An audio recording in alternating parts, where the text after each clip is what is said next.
Here we have the human heart model. We'll start with all the blood vessels surrounding the human heart. On the left you have the superior and inferior vena cava. You have your pulmonary trunk here, which extends into the aortic arch.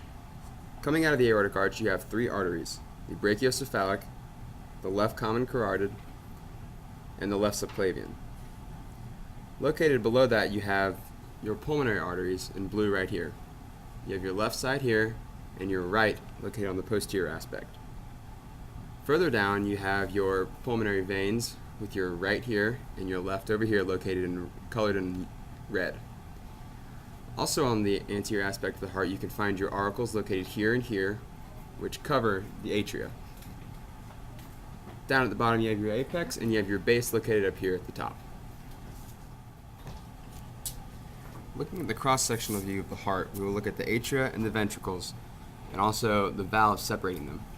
Looking at the top, you have your right and left atria, and your right and left ventricles. Separating your atria and your ventricles, you have your atrioventricular valves located here and here.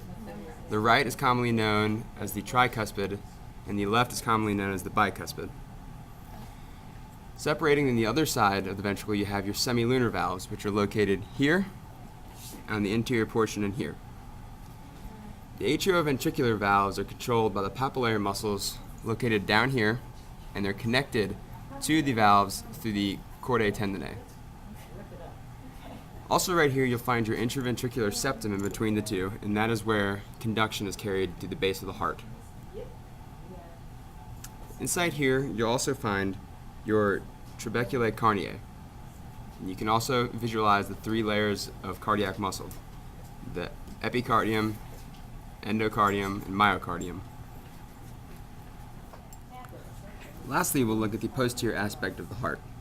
Again, here you can see your superior and inferior vena cava, your right and left pulmonary veins, your right and left pulmonary arteries in blue, and lastly, your aortic arch in red and the three corresponding arteries that were on the anterior aspect as well. This is the human heart model.